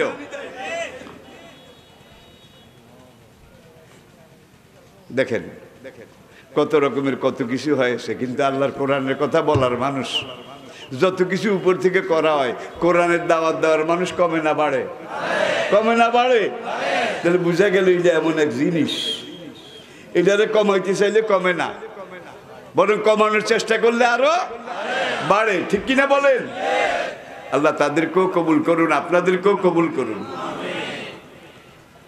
সোহাইব রুমি রাদিয়াল্লাহু তাআলা আনহু, তিনি যখন এই জবাব দিলেন, আব্দুর রহমান বিন আউফ যখন এই জবাব দিলেন, 2019 গ্লোবাল ইকোনমিস্ট তাদের হিসাবে তারা একটা পরিসংখ্যান বের করেছে, বিল গেটসের দুনিয়াব্যাপী যত সম্পদ এগুলার একটা হিসাব করেছে, তারা যোগ করেছে। আব্দুর রহমান বিন আউফ রাদিয়াল্লাহু তাআলা আনহু যেদিন মারা যাবেন তার আগের দিন তিনি একটা ওসিয়তনামা লিখেছেন স্ত্রী মেয়ে সন্তানদের উদ্দেশ্যে। আমি মারা গেলে আমার ইয়ামান থেকে, বসরা থেকে, হাদ্রামাউত থেকে, ইরাক থেকে, পারস্য থেকে, যতখান থেকে যত আমার আড়ত আছে, শোরুম আছে, যত শহরে যত দোকান আছে, বহু, কিন্তু সেখান থেকে যত কিছু আসবে এইভাবে তোমরা 3 দিনের ভিতরে সবকিছু আল্লাহর রাস্তায় গরিব মিসকিনদেরকে দান করে দিবে। সব গ্লোবাল ইকোনমিস্ট বলছে 2019-এর পরিসংখ্যান, বিল গেটসের সম্পদের পরিমাণ 2.8 ট্রিলিয়ন ডলার। আর আব্দুর রহমান ইবনে আওফ রাদিয়াল্লাহু তাআলা আনহু ইন্তেকালের পরে তার যে সম্পদ এসেছে এটার পরিমাণ ছিল 5.7 ট্রিলিয়ন ডলার। কোথায় 2 কোথায় 5? তাহলে বুঝা গেল ইসলামের পথে চললে আর চলতে জানলে কমে না, বিল গেটসদের থেকে হাজারো গুণ বাড়ে। কারণ ইসলাম যাদের সাথে আসে তাদের সাথে আল্লাহ আসে না, ঠিক না ঠিক? মাল্লাহুল মাওলা। আর একটা কথা বলে শেষ করি, আমি বলছিলাম কোরআনে সব কথা আছে, সবার বিশ্বাস হয় নাই। অখালাকনাকুম আজওয়াজা, সূরা নাবা, আমি তোমাদেরকে সৃষ্টি করেছি জোড়া হিসাবে, জোড়া, যুগল হিসেবে।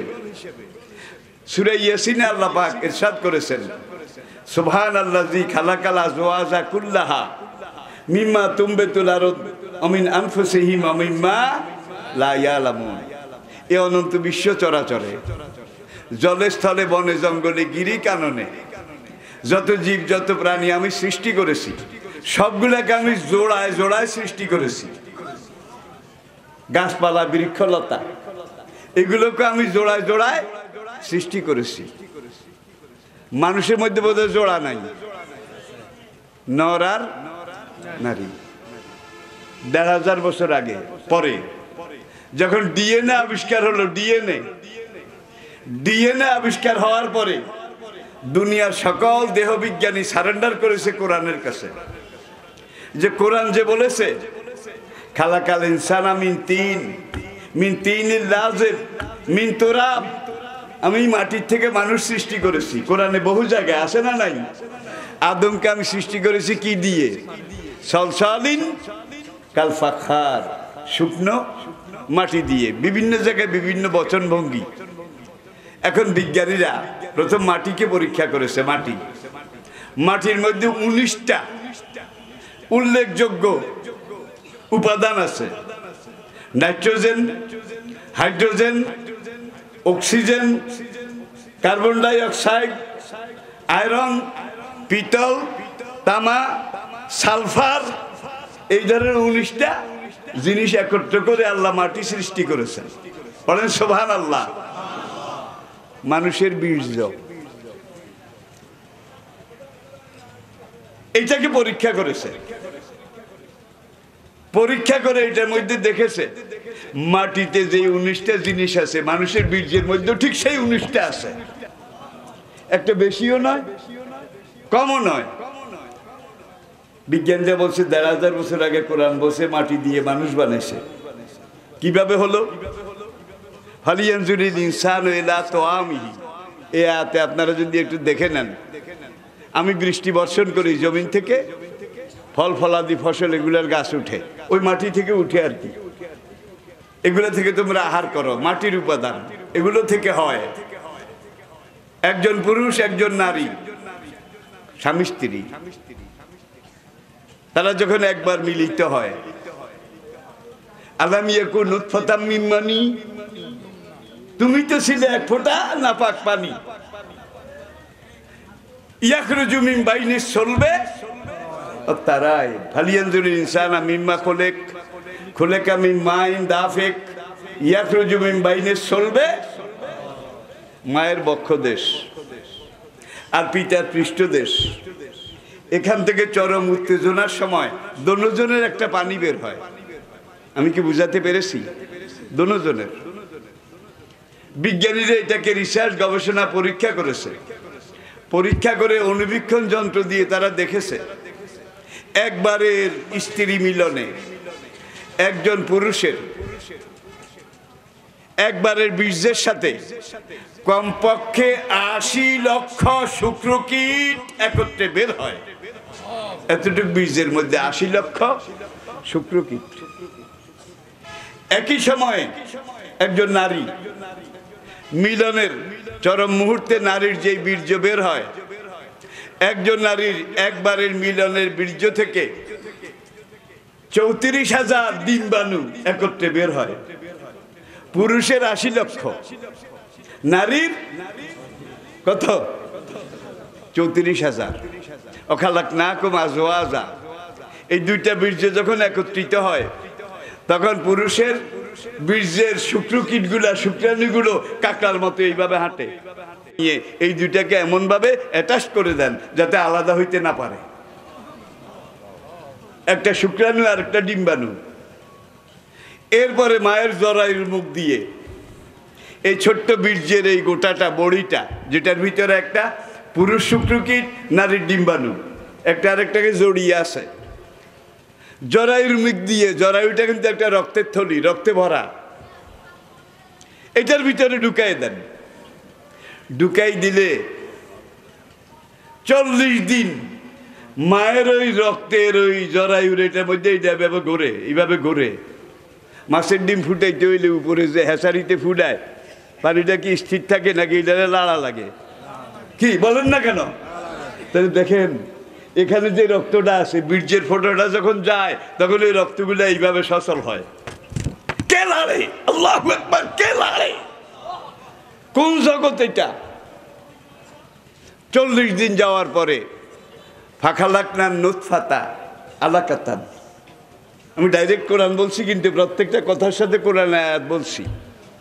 এই বীর্যের ফোঁটাটাকে আমি আল্লাহ একটা রক্তের ফোঁটায় পরিণত করি। আবার 40 দিন এইভাবে ঘুরতে থাকে।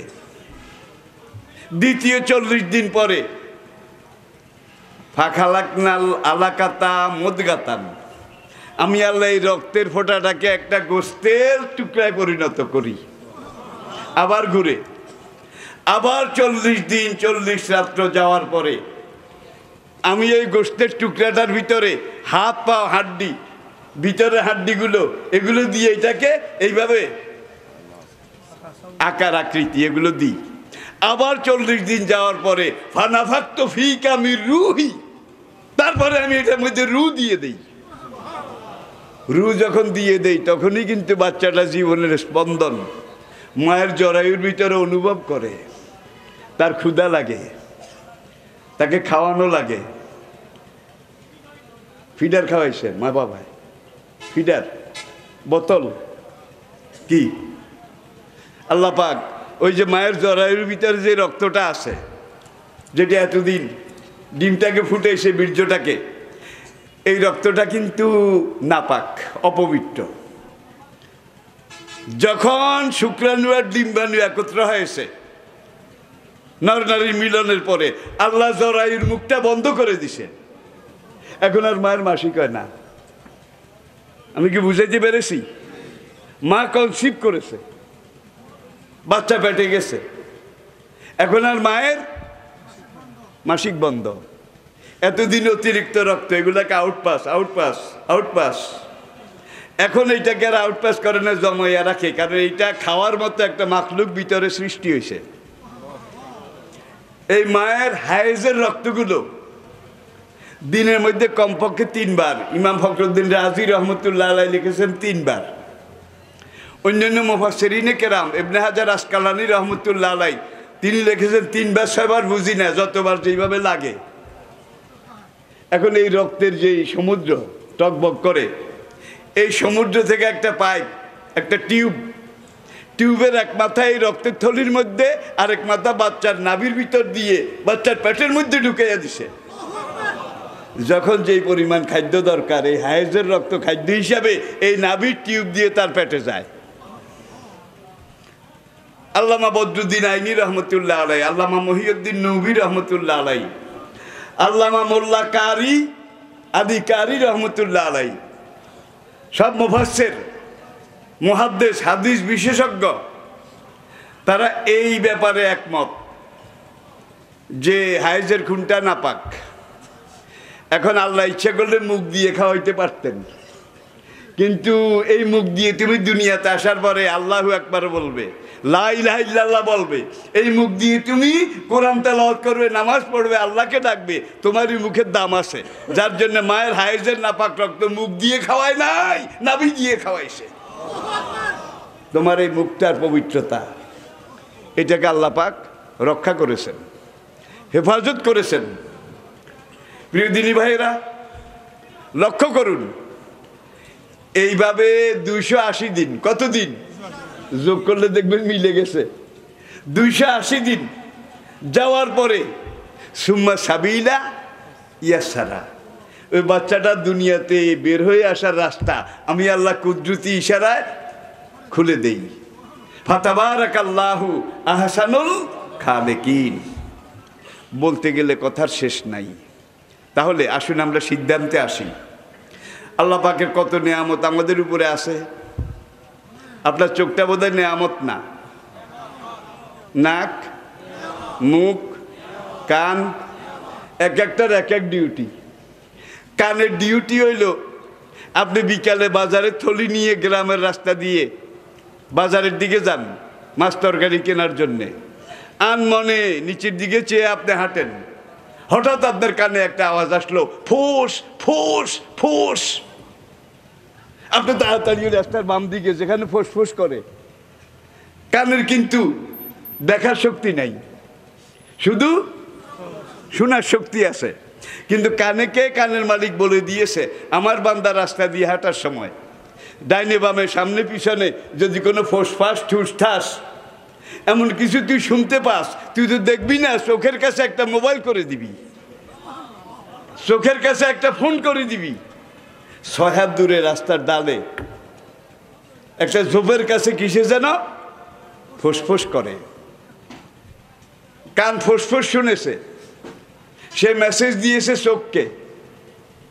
এখন চোখকে মেসেজ দেওয়ার পরে চোখ বোধহয় কইছে ঠিক আছে আমি 5 মিনিট পরে দেখব ওইখানে নাকি কি ফোসফোস করে, 5 মিনিট পরে দেখব নাকি। ফোন পাইতে যত দেরি, চাইয়া দেখে যে 4 হাত লম্বা, কালো তেল তেলে কুসকুসে শরীর, বাইং মাসের চাইতে মোটা, মাথাটা এইভাবে চ্যাপটা। আপনারা কি বলেন? সেই ব্রিটিশ জুতে দেখছিলাম the most dangerous snake's of the world. আপনারা এটাকে জৌরা না জানি কি বলেন, গোখরা গোখরা, আরে সিজ একবার আসলটা আর কি, জৌরা সাপ। কে দেখছে? কে দেখছে? নাকি কানে দেখছে? যাকে যে ডিউটি দিয়েছেন তার বাইরে কেউ কাজ করে না, করতেও পারে না। চোখের দিকে তাকিয়েই দেখে এইভাবে। চোখ বেচারাকে আল্লাহ শুধু দেখার সুযোগ দিয়েছেন, যোগ্যতা দিয়েছেন। জিনিসটা ভালো না মন্দ, দোস্ত না দুশ্মন, এটা বিচার করার ক্ষমতা চোখকে দেন নাই। কিন্তু আল্লাহ বলে দিয়েছেন কান যদি তোর কাছে কোনো ফোন টোন করে সঙ্গে সঙ্গে তুই অ্যাকশনে যাবি, অ্যাকশনে যাই যেটা দেখবি সেটা এখানে জেনারেল হেডকোয়ার্টারে আরেকটা মেসেজ ফোন করে জানাই দিবি। চোখ এইবার এখানে ফোন করেছে, এই মোটা, 4 হাত লম্বা, দলা পাকিয়ে আছে, মাথা চ্যাপটা, জিভ লক লক করে। আমি তো চিনি না বাবা, তোরে ফোন করার জন্য কইছে, এখন আমি তোরে ফোন দিলাম, এই এই জিনিস, এই হেডকোয়ার্টার, হেড অফিস সঙ্গে সঙ্গে সিদ্ধান্ত নিয়েছে তোর জন্মের শত্রু, একবার যদি কামড় দেয় আর বাঁচা লাগবে না। এখন দৌড় দেওয়ার ক্ষমতা আবার ওর নাই, দৌড় দেওয়ার ক্ষমতা।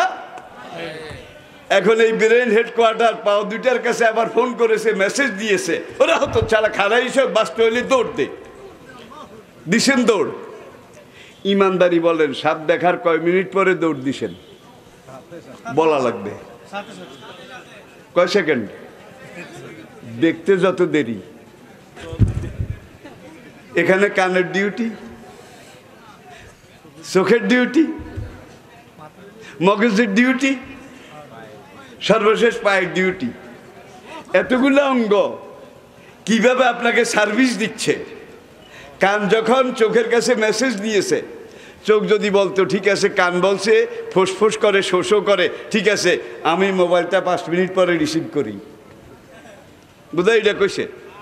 সাপ যখন দেখছে তখন বলছে ঠিক আছে আমি 10 মিনিট পরে হেডকোয়ার্টারে মেসেজটা পাঠাই, এটা বোধহয় করেছে। কত স্পিডি, কত দ্রুত, কত গতিসম্পন্ন। এইসব অঙ্গ প্রত্যঙ্গ যদি এইভাবে আপনাকে লালন না করতো, ধারণ না করতো, আপনার পরিচর্যা না করতো, আল্লাহর কসম এই দুনিয়াতে 1 সেকেন্ড বাঁচার ক্ষমতাও ছিল না। আপনার মাথার উপরে 2টা তার আছে, নাই না নাকি নাই? একটা মুজাক্কার আর একটা মুয়ান্নাস, একটা নেগেটিভ, আমি বোধহয় বেশি কইছি, অখালাক না কম। তাহলে এইটার মধ্যে নর নারী নেগেটিভ পজিটিভ আছে। দেখেন তারা সমাজে এই যে একবার জন্ম, যে পাওয়ার হাউস, সেখানে জন্ম 2টা সন্তান, একটা তরুণ আর একটা তরুণী, একটা যুবক আর একটা, সমাজে পাশাপাশি আছে, কিন্তু দেখা দেখি সুযোগ আছে বোধহয়, থাকলে কন পাশাপাশি আছে, কিন্তু দেখা দেখি সুযোগ আছে বোধহয়। দুজন হার্ড কভারিং, এমনভাবে কভার দিয়েছে, কাঁটাতারের বেড়া দিলেও তো দিতে পারতো, কিন্তু আল্লাহকে আমি কাঁটাতারের বেড়ায় বিশ্বাস করি না। এইভাবে তাকাবে, একটা ঢালাই, দুজন এই পর্দার ভিতরে। ও কারনাফি বুয়ুতে কুন্না, যেতে যেতে যেতে মাইকের ফ্ল্যাগের গোড়ায়, ফ্যানের ফ্ল্যাগের গোড়ায়, জেনারেটরের মেশিনের গোড়ায় গিয়ে এখন এই 2টা তারের বিয়ে পড়াইতে হবে। কি বিয়ে পড়াবার আগে আবার এজেন্ট লাগবে, এজেন্ট বুঝেন কথা কয় না, অনুমতি। এখন এই দুজনকে বিয়ে না পড়াইলে মাইকেও বাজবে না, নেগেটিভ পজিটিভ না মিলাইলে ফ্যানও ঘুরবে না, জেনারেটরও চলবে না। এখন 2টার বিয়ে পড়াইতে হবে। আবার বিয়ে পড়াইতে হইলে পাত্র পাত্রী একজন আরেকজনকে দেখে নেওয়া সুন্নত, ইসলামের বিধান। এইবার কয় মুখের ঢাকনাটা শুধু খোল, মুখের, ফেস ফেস, সারা গায়ের না, মুখের।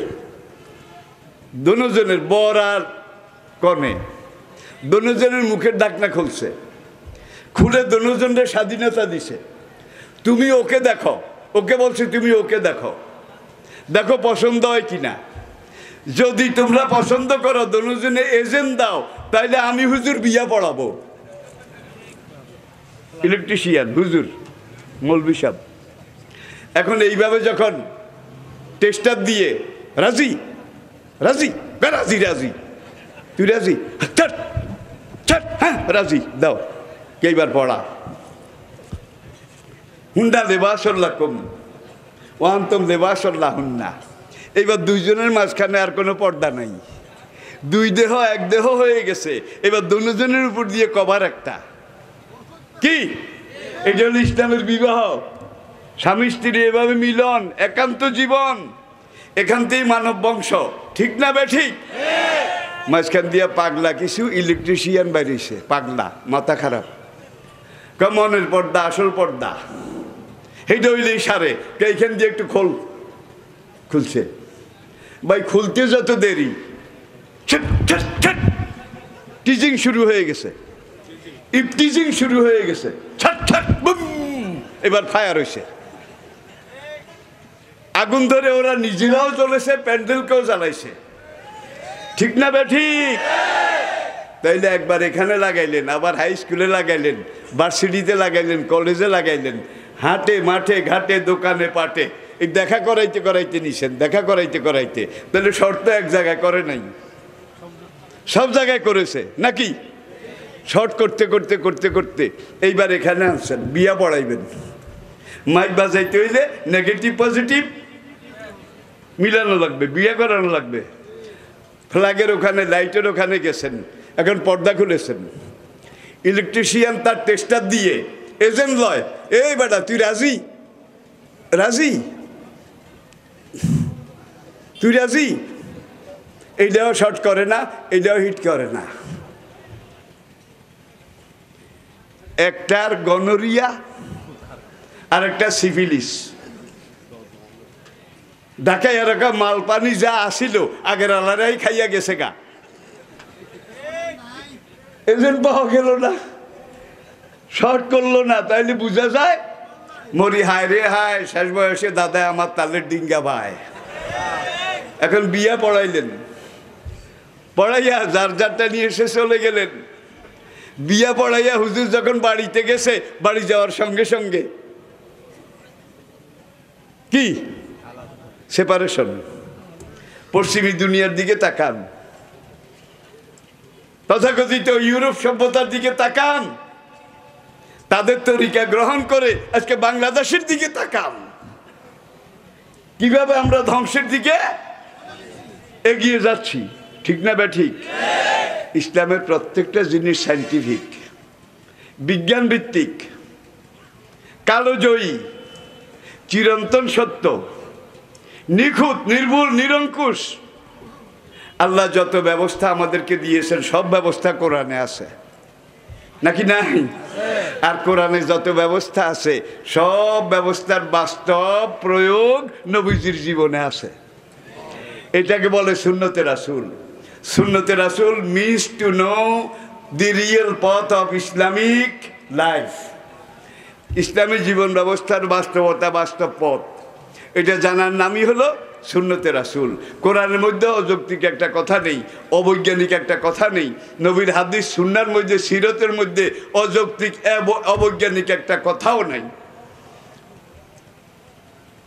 ভূমিকাতে বলছিলাম হুজুর সারা দুনিয়ার নবী, খেয়াল আছে? হুজুর এলা কাফাতিন নাসে বাশীরাও ইন্নী রাসূলুল্লাহ ইলাইকুম জামিয়া। আর অন্যরা ছিলেন আঞ্চলিক নবী। এবার আল্লাহ পুরো বিশ্বকে একত্র করবেন, গ্লোবাল বিশ্ব তৈরি করবেন। এমন নবী পাঠাইছেন যিনি বিশ্ব নবী, এমন কিতাব পাঠিয়েছেন যেটা বিশ্বগ্রন্থ। Holy Quran is the super book of the world and holy prophet is the superman of the world and holy Islam is the super religion of the world. কোরআন দুনিয়ার সর্বোচ্চ জ্ঞান গর্ব কিতাব, নবী দুনিয়ার সর্বশ্রেষ্ঠ ইনসানে কামেল পূর্ণাঙ্গ মানুষ, আর ইসলাম এই পৃথিবীর পরিপূর্ণ একমাত্র জীবন ব্যবস্থা। ইসলামে খাওয়ার কথা আছে, হাগার কথা তো নাই। খাইলে আবার হাগুন লাগে, এটার কথা তো নাই। এখন আগতে যাইয়া লেট্রিনে যাইয়া কিভাবে বসবেন, কোন দিকে ফিরে বসবেন? আবার দেখেন মোল্লা আলী কারি, তিনি ব্যাখ্যা দিয়েছেন লেট্রিনের ভিতরে ঢুকে সিটকারি আটকাও, আটকাইয়া কাপড় চোপড়গুলারে খোলো, উপরের দিকে উঠাইয়া এইভাবে দলা মশা করো, দলা মশা করে একটা পোটলার মতো বানা। পোটলা বুঝেন? এইবার এই পোটলাটাকে বাম প্যাট নাভির সাথে এখানে লাগাও, লাগাইয়া এই পোটলাটা বাম রানের সাথে এক চাপ দাও, এক চাপেই টাঙ্কি খালাস। কোনো কোতাকুতি ঠেলা ঠেলি আল্লাহর কসম কিছু লাগবে না। কিভাবে হাঁটতে বসবেন, পেশাব করতে কোন দিকে ফিরে বসবেন, খাবেন কিভাবে, যাবেন কিভাবে, করবেন কিভাবে, দেশ কিভাবে চালাবেন, এটা তো নাই। As a religious teacher, as a founder, as a ruler, as a leader, as a commander, as a lawgiver, as a lawmaker, Muhammad, peace be on him, peace be on him, is the superman of the world. 80 দশকের মাঝামাঝি নবীর উপরে মুসলমানরা যা লিখেছে, অমুসলিমরা তার চাইতে অনেক বেশি লিখেছে গবেষণা করার জন্যে। সর্বশেষ মাইকেল এইচ হার্স্ট, তার একটা আলোড়ন সৃষ্টিকারী বই, 80 দশকের পর থেকে আজ পর্যন্ত গত 30 বছরে পুরো ইউরোপ আমেরিকায় যে এই বইটা বেস্ট সেলার, সবচেয়ে বেশি বিক্রি হয়, সেই বইটার নাম হলো দি 100। বাংলা আছে শতমনীষী, পড়ে দেখেন। মাইকেল হার্স্ট একজন ইহুদি। সাংবাদিকরা জিজ্ঞাসা করলো, আপনি একজন ইহুদি, কিন্তু আপনার এই বইয়ের মধ্যে মুসলমানের নবী মুহাম্মদ, তাকে 1 নম্বরে রাখলেন কেন? আপনার তো রাখা দরকার ছিল মুসা নবীরে, কিন্তু রাখছেন কারে? মুহাম্মদের সামনে মুসা ইশারে খাড়া করাইলে মনে হয় যেন হিমালয়ের পাশে একটা বেহার বাচ্চা এইভাবে চাইয়া রয়েছে। আল্লাহু আকবার। মুহাম্মদ, তাকে আমি যেইভাবে দেখেছি, লিখেছি, অবলোকন করেছি, পর্যবেক্ষণ করেছি, তলিয়ে খতিয়ে খুঁটিয়ে গভীরভাবে যাচাই বাছাই করেছি, আমি দেখেছি জীবনের সবটা ক্ষেত্রে মুহাম্মদ সাল্লাল্লাহু আলাইহি ওয়াসাল্লামের তুলনা করার মতো অন্য কারো কাছে কিছুই পাওয়া যায় না।